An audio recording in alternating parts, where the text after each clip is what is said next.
Good morning, good evening, and good afternoon. Welcome back to Nerdin' Out. My name is Evan, and I'm joined by my two very nerdy friends, Nathaniel and David. Ahoy. Ahoy. Something about the Wrath of the Gods. I don't know. Why? Why Wrath of the Gods? I don't understand. Why can't it be the love of the gods? Well, that's only one of them. Yeah, it's just Yeah, and even that's debatable. boy Zeus. Yeah. I was talking about. I was not thinking about Zeus. I was talking about Aphrodite. Oh, That's what I understood too. Zeus is. Okay. I don't know if I'd call that love. Maybe loving. I mean, I understand why people fall for him with a voice like that. Anyway, so what we were talking about today is there's this phenomenon that has been like sweeping across social media called Epic the Musical. And now we're not necessarily a channel that covers like musicals or things of that nature, but we're gonna do it anyway. I mean, it covers Greek mythology and things like that, and those are things that, you know, the three of us have a certain kind of like love or kind of geekiness for. Heavy breathing. Yeah. But the music itself is spectacular. And David, you just listened to all of this like for the first time last night or like this week. What are your first impressions of Epic? Do not lie. Well, if you hate it, you must tell us, but we know we will disown you. Yeah. I hated it. No, I'm kidding. No, I'm kidding. No, it was very good. I think my first thoughts of it was the way in which it told the story of Odysseus was very well paced. That was my first concern. Musicals, in my mind, have a horrible track record of pacing, and especially in circumstances where you're trying to kind of convey good story notes and trying to like hit story beats without feeling rushed. But every time I've been to a musical or heard musicals, it's always fast paced. And there's a few exceptions for that, of course, but I think this particular series did a very good job of making each kind of segment well paced to what the story beat was. And that was very good for me because I was worried about that heading into it. As far as the actual music itself, I think it was very well made. There was enough variety that I didn't feel like it was the same stuff over and over again. That helped because I've had that too, where musicals have like the one guy who's singing every song, and it's like, oh boy, I'm gonna strap in. So, but it's also like there's a lot of musicals that have like their one song that's good, and they call back to it constantly. This Epic has a good amount. Well, Epic has a good amount of songs, but they do a fair amount of callbacks. That's not right, but it's like to multiple songs. Like some musicals have their one song that they call back to, and that's it. That is fair. This one has each song, but then they all can like bleed and melt together and like reference other songs seamlessly in later songs. Like the I'm Just a Man like bar from the second song and like the very first like album that gets referenced like in almost every song afterwards, and it's like arguably like the core theme. It never feels out of place, and every time you hear it, it's just like it's like it adds that extra gut punch in that moment to whatever is going on. So I guess, but then you hear like callbacks to Full Speed Ahead. Remember Them. A lot of other songs too. Ruthlessness is Mercy Upon Yourself. Oh gosh. Like, okay, so I guess Nathaniel, if you could give a brief synopsis of the story that is being told up to right now, like how far into Odysseus's story are we? So I'm kind of what's the word? I'm not as as you're not I don't as I don't you're not remember as like the Odyssey as well as I like. It's been a while since I read through it. That's okay, but I just but mean currently in terms, so in terms I of this mean musical, so so Odysseus um is on this journey with 600 men. And I believe he had a chance to go home in the beginning.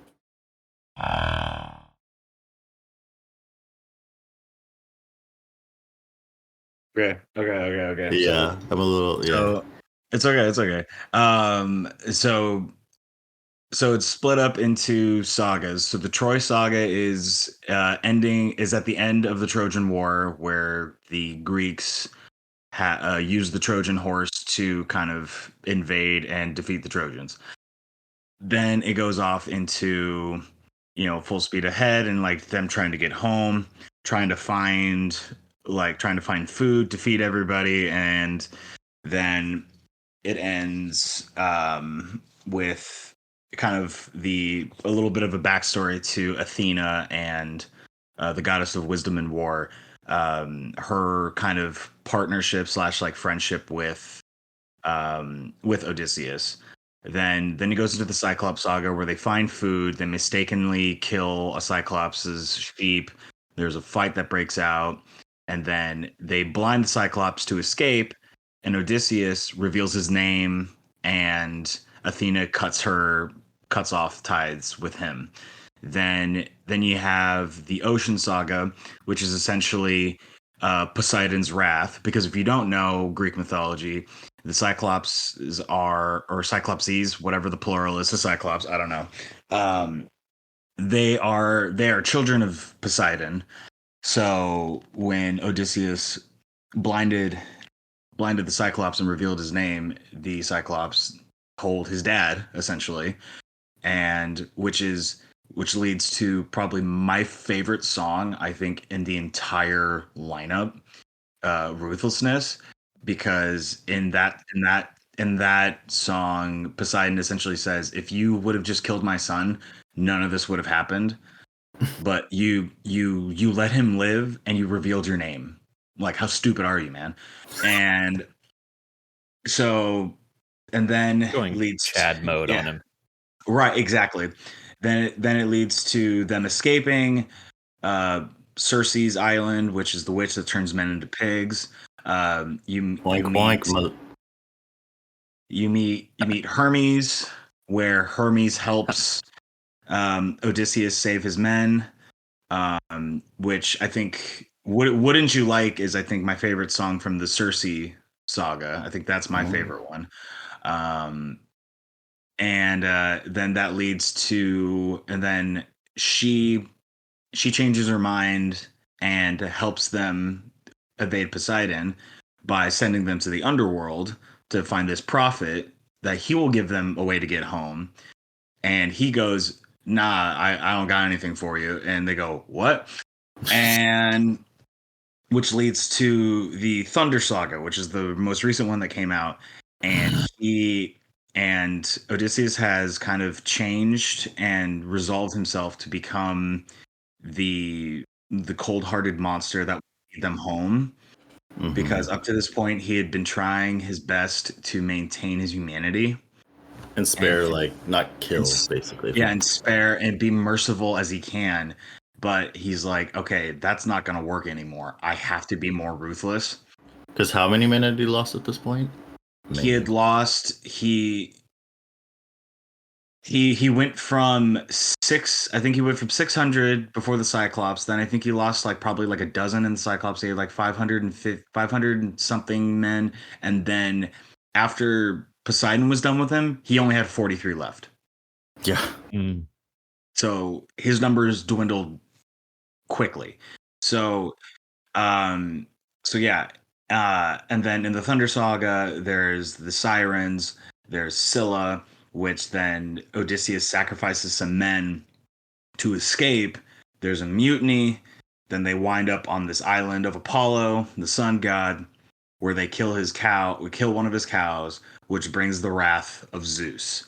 And that's kind of the end of the Thunder Saga, where Odysseus chooses himself over his men. Because he wants to go home to my wife.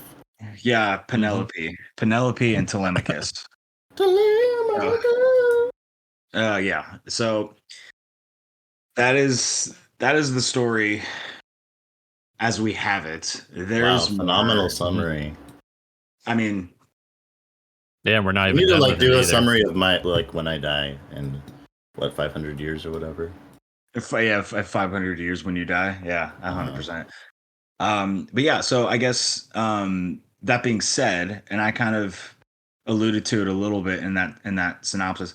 If you guys had to pick top 5 songs from what has been released so far, what would you guys pick? Oh man. So, I think Mutiny, Thunderbringer,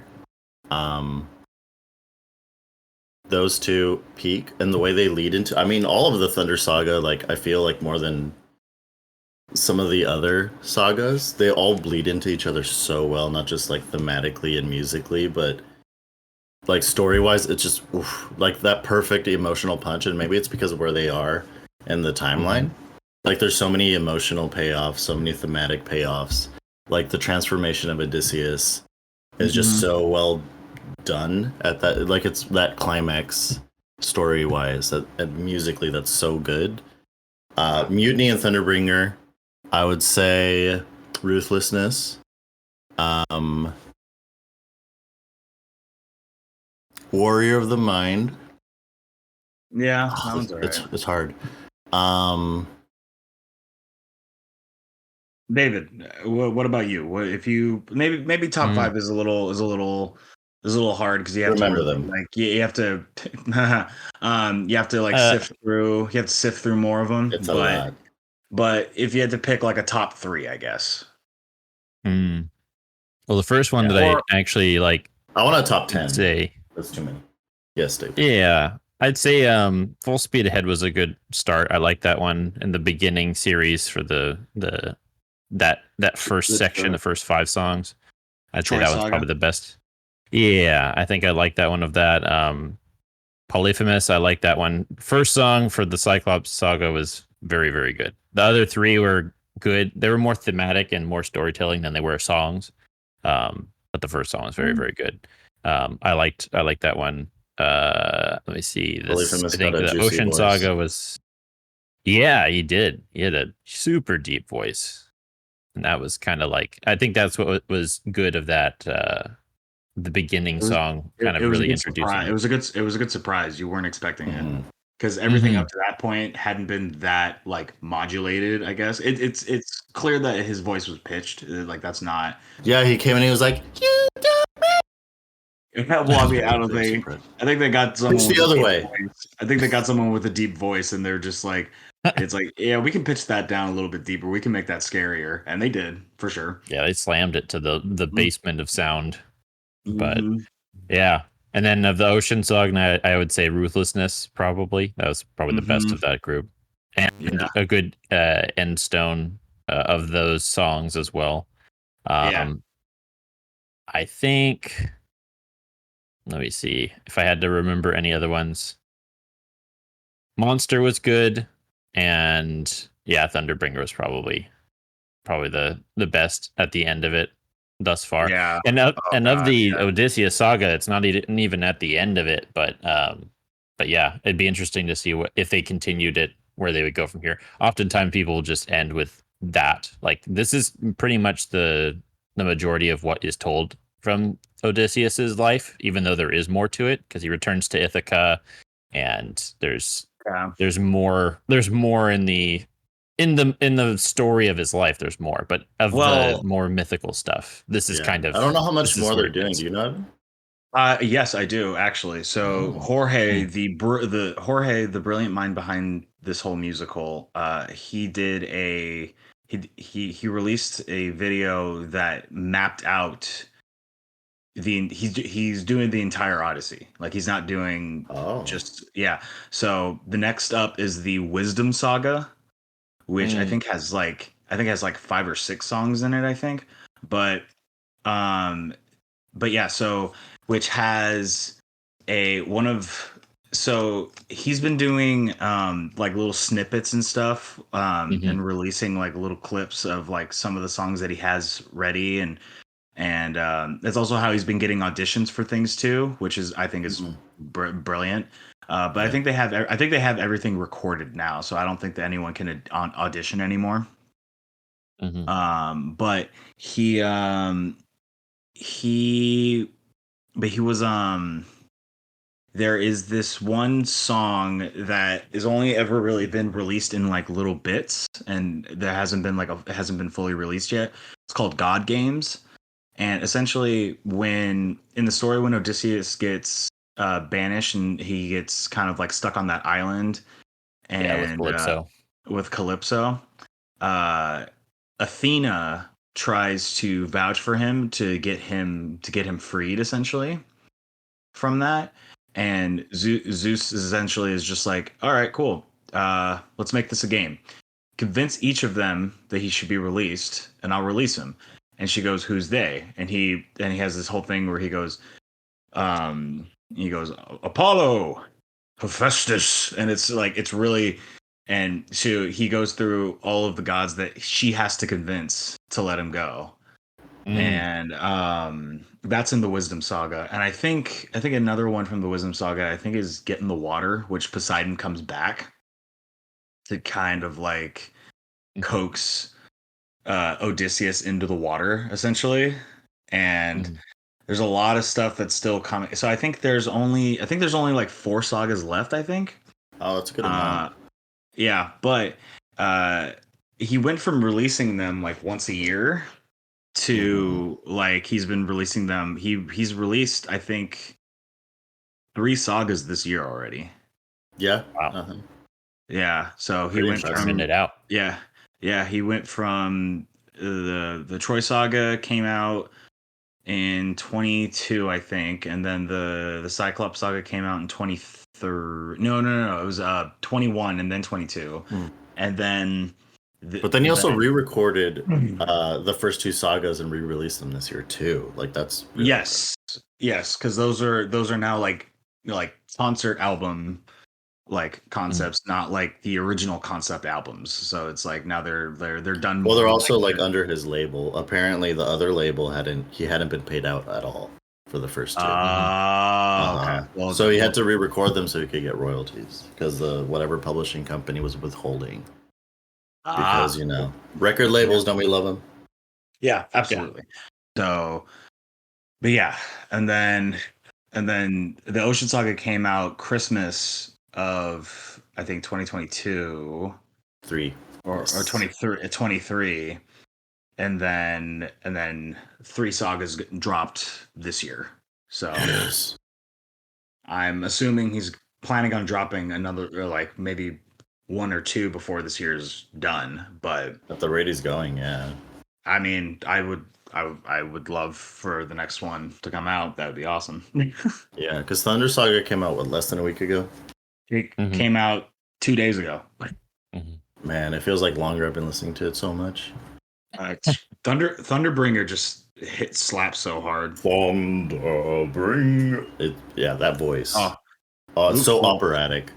Luke Holt is awesome. Also, Poseidon is great. Steven Rodriguez is like he brings such like a youthful raspiness to the performance. So I wanted to talk to you. I love like story insights and all that stuff. Before you go, what are your favorite songs? You didn't tell us yet. Oh. Yeah. Okay. I'll pick one from each saga. I think from Troy Saga, Just a Man, I think is my favorite, just because it's just a different theme and tone from like the rest of the songs. So it really kind of, stands alone essentially. which is ironic because it's just a man. Anyway, Cyclops is "Remember Them" easily the best song in that whole saga. I get goosebumps every time I listen to it. Then Ocean Saga, Ruthlessness. Can't not pick that song. Some people try to say Keep Your Friends Close is like the best one. I'm like, nah. Like no. Don't get me wrong, they're all great in their own way, but like the Ruthlessness is not anyway. Sorry. It's unmatched. I think Keep Your Friends Close is like my least favorite song in the whole, like, all the sagas personally, but yeah. It's okay. Good. It's good. Yeah. It's good for storytelling reasons, but it's but when it comes to like comparing it to other songs in there, it's not as good. Then the Cersei saga was definitely Wouldn't You Like, where you get to get introduced to Hermes. I think that's definitely my favorite song of that one. Just the vibe of it is great. Underworld is hard. I like two of them. Even though there's only three on the Underworld saga, I really love No Longer You and then Monster. Those are kind of like tied for my favorites from that saga for different reasons, but I would say I like Monster more, but that's just because of reasons. Anyway, good reason. Then and then Thunder Saga, Thunderbringer, easily that is the cornerstone of this saga is Zeus's wrath, and it's like that's like David was saying, like the culmination of like a bunch of bad stuff that's happened to Odysseus is just kind of crashing down on him at one point, and it's just this big emotional crescendo. And Luke Holt, he is Zeus. Like that's not like it's crazy to me, but yeah, he like casting on this was so immaculate. Yeah, and I like a lot of the like youthful, like performances and like cadence that a lot of these singers have, and it's like a lot of times like Zeus is presented as like an old dude, and it's like, I get it, he's been alive thousands of years, but like the gods would probably have like a more youthful appearance and like presence to them, because I mean they can stay young, like they can just keep themselves that way. Why wouldn't they? They're so vain, like they'd want to. Right. So I like how it comes across in the music. Yeah, the crispness, and it also helps that it gives the character itself, a differentiation. Because I think a lot of it too is when you're listening to it auditorily, you really need cues of like, okay, well, who's this new person? And before they even say who they are, you can kind of get an idea just based off of the way the character is played musically, and the singing itself does a very good job of kind of encapsulating like the tone, especially in Thunder Saga, the very end song. Zeus ain't around. He's like, yeah, I'm pretty pissed. Yeah, even though that's usually what he is doing most of the time. True. He is around. It's crazy. Okay, so talking about characterizations of these different deities and stuff like that. What I loved in Thunderbringer was that Zeus is so powerful and so like imposing that when he first shows up, he doesn't even acknowledge the humans at first. He doesn't even acknowledge Odysseus. He just goes straight into a metaphor about like pride and like and all that stuff, and then like and just monologuing, and then it's two stanzas of him just going into that metaphor. Yeah, and it's like he doesn't even acknowledge them first, and then afterwards addresses them. And it's crazy because in his monologue, he's basically telling Odysseus what he's going to do before he tells him to do it. Mm-hmm. You know what I mean? Very foreboding. Yeah. And I love the characterization, the different characterizations of all of these gods, because they all match kind of like the Greek lore of them. Like Hermes, he's just a chaotic little douchebag, and he is and he like No, I love it. All the stories of Hermes is that he's not like a god that like is like, oh, I'll give you something if you give me something in return. He's just always just like, here, have that, have fun. And he's just all about chaos, and he's just all about, throwing cogs into the machine. And that's just what he does. And so when in the Circe saga, when Circe's like, Hermes gave this to you, didn't he? And Odysseus is like, okay, fine, yes, but regardless, move on. And it's like, I have it now. It doesn't matter. But like people just know Hermes as that like trickster, but in his vocalizations, he's still like before like when the start of the song, you hear him laughing. It's even though it's a very playful laughter, it's still very imposing, And then again with Poseidon, I can't, man. Poseidon, oh my gosh, like that is probably still like my favorite like performance in that whole like it's like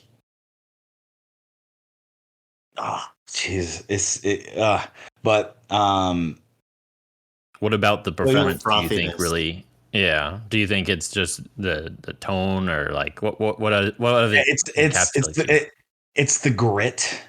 It's the it sounds like he's had a bunch of salt water and like like there's salt in his voice. Yeah, it has that like grit to it, and it's so different from every other god's voice that we've heard has been clean, clear, and like has been, all that. Like Athena is very powerful, soft, but like has a lot of texture to it. And then Aeolus, the wind god, before we meet Poseidon, was very light and all that stuff, not very intimidating. But then at the end of one of those songs, you hear Poseidon say, and it's like you're like, oh, and you like salt water because it's in your throat. Right, exactly. It's like ocean spray. Yeah, and cranberries. I'm kidding. It's like crashing waves. It's better than ocean spray. Zombie starts to play. A little weird, but right. But it's actually interesting, and something that I found out much later after like talking to some other people about it. So the gods have a thing with their songs that are different than the humans, than when the humans are singing. When the humans are singing, if there's background vocals, it's because there are people there that are singing with them. But with the gods, when they're by themselves, if there's like background vocals and everything, that's just the power of the gods that they have.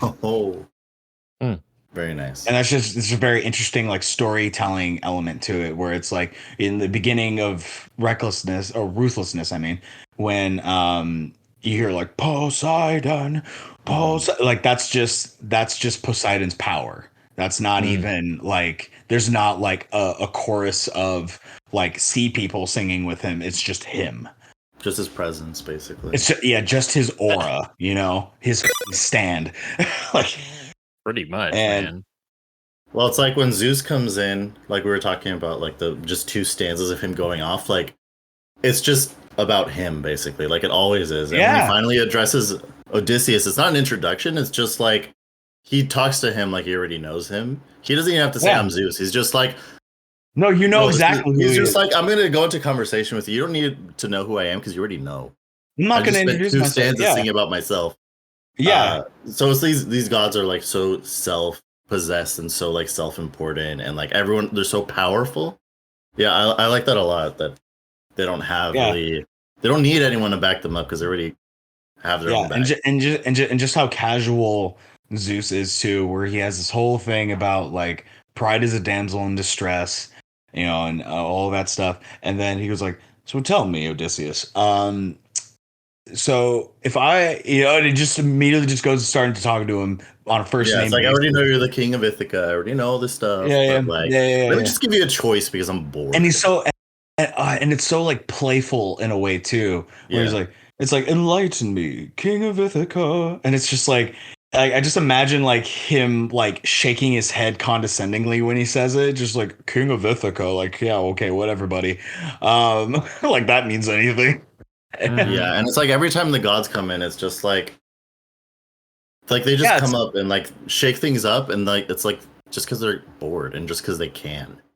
It's meant to be a butthole puckering moment, and I think that's, they encapsulate it so well. And that's what I love so much about Greek mythology. Is just humans are like struggling, and they're struggling enough, and the gods are just like, "Hey, guess what? Your life is harder now." Also, 5 like people in your life died. Deal with it. Let's see if you're still virtuous.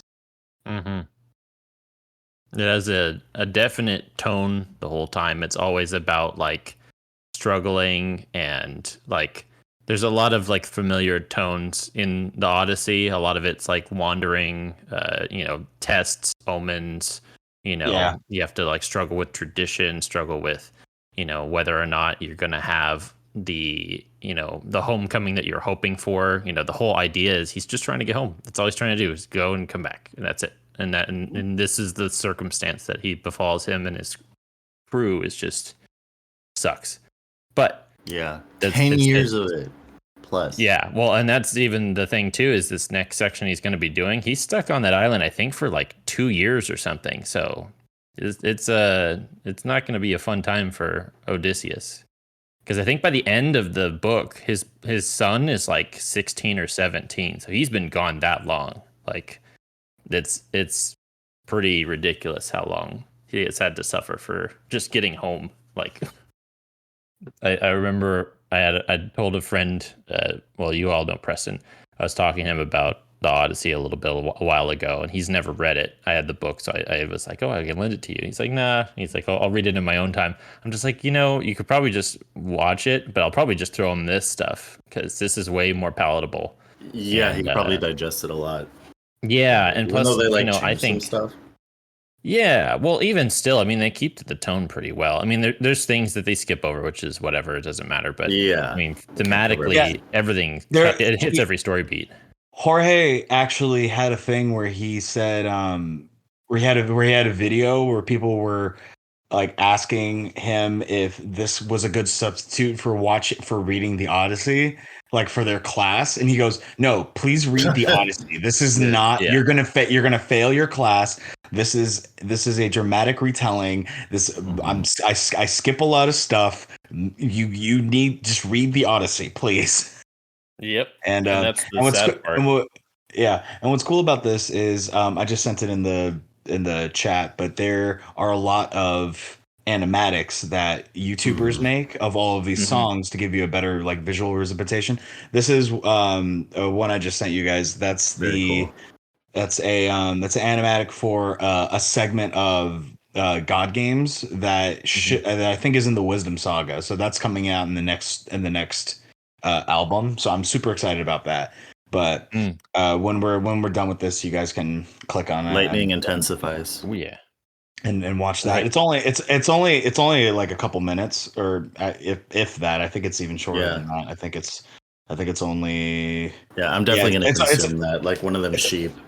It's only a minute. It's only a minute and 10 seconds. It's really short, but and what's cool is that they have like segments of other things, of other ones where you can I'll just send them to you, but what is something that you guys expected from this that maybe like subverted your expectations, I guess? I think I know I probably said it earlier, but just the way that they had kept to the overall tone and story beats. They skipped parts, every musical skips parts, but I liked the fact that they kept to the overall tone and kind of kept to the story itself, because in the actual books, I think it's the first 4 or 5, it's actually telling the story from Telemachus's point of view. And so they kind of switched it at the beginning and gave it more to Odysseus. But I liked that because it kind of gave his... You mean Telemachus? Yeah, Telemachus. Sorry. Later on, like I'm it's gonna him call it retelling what happened, right? Pretty much. Well, later on, like Odysseus is retelling what happened, right? Like later in the, like that's where this picks up. Yeah.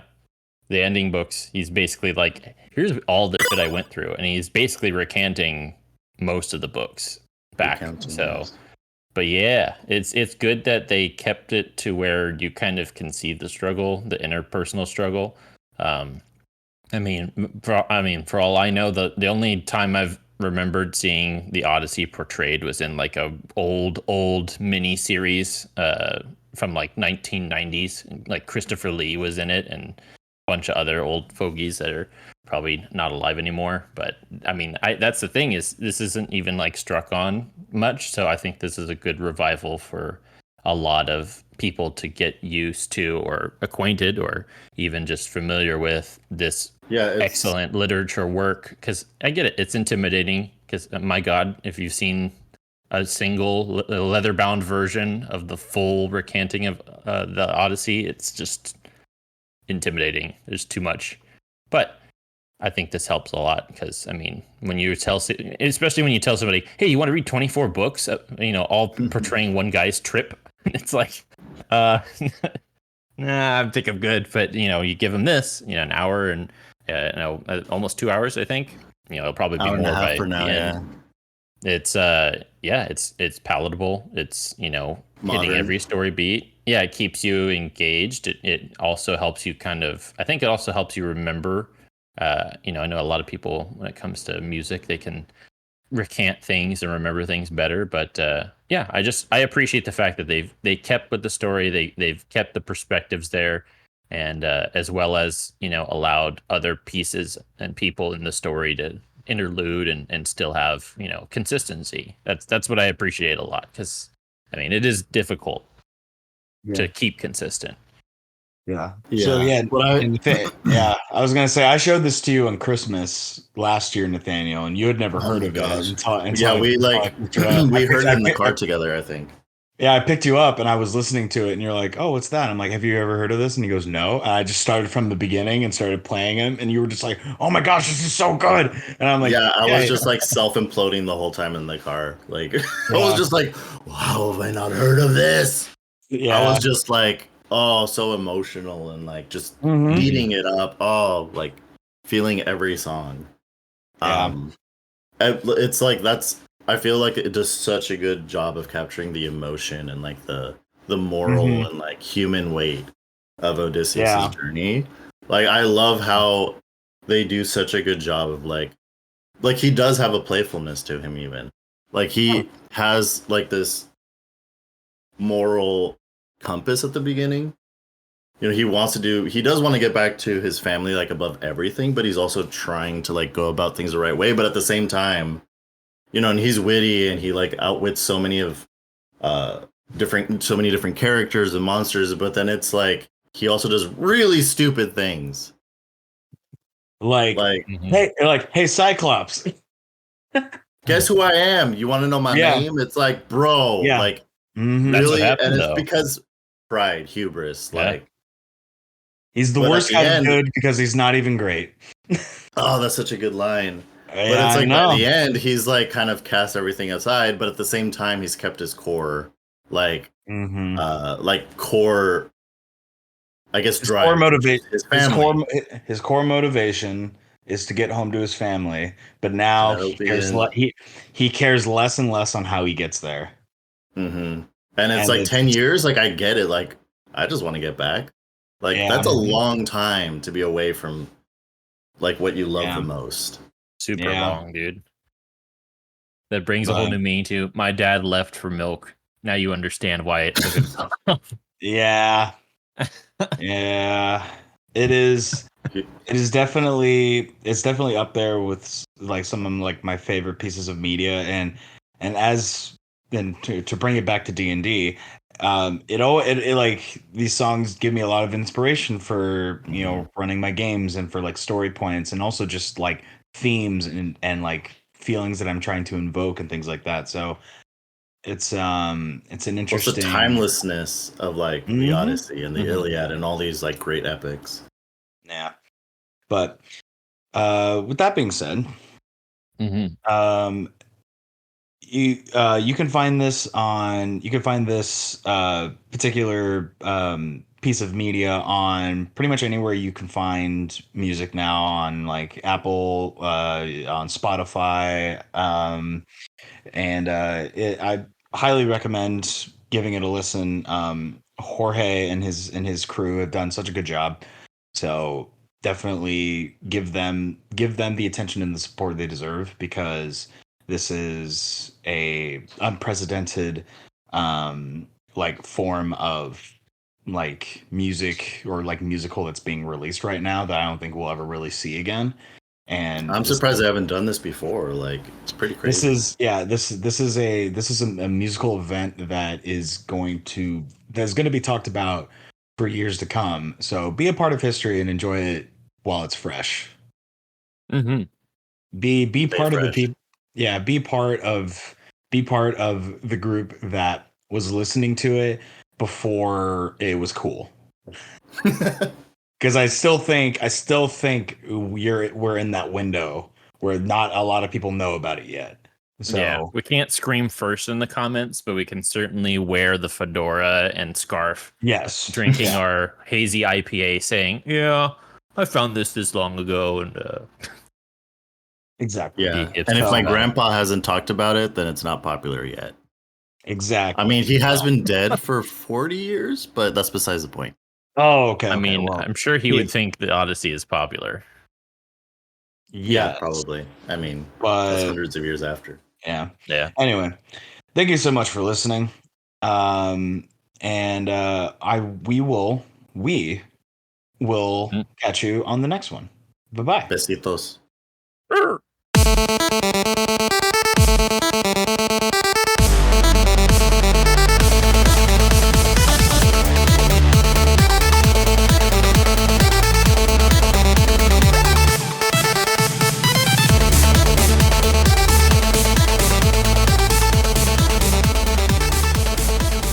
But like, also I've noticed with dating specifically, like, people have this expectation, like in real life, that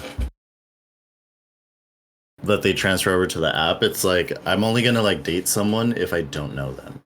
Like, I can't know them at all. Like, I have to have that initial excitement of David hopping to the chat and being like, I don't know who that guy is, but cheesy chef excites me, so I want to date him right away. But if I know him even more, like before I'm romantically interested, then I don't want to date him. Well, that blows my entire strategy. Well, you're welcome. See, my real strategy is act like I don't know nobody, and then blow up. I don't even know myself. Blow up? You like combust? Nuclear. I'm the reason there's Fallout games. It is the safest form of energy, though. It's not true.